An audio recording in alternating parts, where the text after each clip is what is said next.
അപ്പോൾ ഇന്ന് ഇതൊക്കെ തന്നെ കേട്ടോ പരിപാടി. അപ്പോൾ ഞാൻ തോനെ വീഡിയോ എടുത്തില്ല, ഞാൻ പറഞ്ഞിട്ട് ശരിക്കും അങ്ങോട്ട് പനി മാറിയിട്ടില്ല. അപ്പോൾ പിന്നെ എന്തായാലും വീഡിയോ എന്തെങ്കിലും ഇടണ്ടേന്ന് വിചാരിച്ചപ്പോൾ ഞാൻ ഇന്ന് ചേന കറി വെക്കണം. അപ്പോൾ ഞാൻ അത് എടുക്കാമെന്ന് കരുതിയിട്ട്.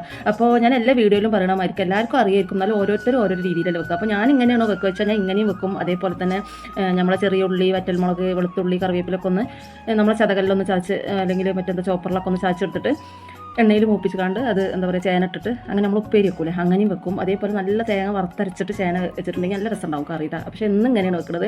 അതെങ്ങനെയാണെന്ന് വെച്ചാൽ സവാളയും പച്ചമുളകും കൂടെ നല്ലൊന്ന് എണ്ണയിൽ വയറ്റിയെടുത്തതിന് ശേഷം മല്ലി, മുളക്, മഞ്ഞളിട്ടിട്ട് നല്ല വറുത്തെടുക്കുക. ഈ ചട്ടി തന്നെ നല്ല തക്കാളി കിടണേറ്റ് മുമ്പ് നല്ലോണം വറുത്തെടുത്തിട്ട് ഒരു വലിയ തക്കാളി ഇട്ട് കൊടുക്കണം കേട്ടോ. അതും ഇട്ട് കൊടുത്ത് ലേശം ഉപ്പൊക്കെ ഇട്ട് കൊടുത്തിട്ട് ഈ ചേന അതിലിട്ടിട്ട് ലേശം ആവശ്യത്തിന് വെള്ളം ഒഴിച്ചിട്ട് നല്ലോണം വേവിച്ചെടുക്കുക. അതിൻ്റെ മുകളിൽ കുറച്ച് കറിവേപ്പില വെതറി കൊടുക്കുക. അത്രേ ഉള്ളൂ പണിയിട്ടാണ്.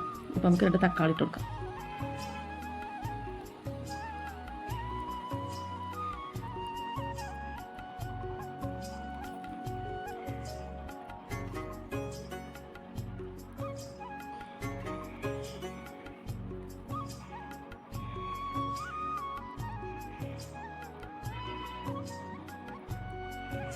നമുക്ക് അരിഞ്ഞച്ച തേങ്ങ ചേന ഇട്ട് കൊടുത്തിട്ട് ആവശ്യത്തിന് ഉപ്പ് ഇട്ടിട്ട് കുറച്ച് വെള്ളം ഒഴിച്ചിട്ട് വേവിച്ചെടുക്കാം.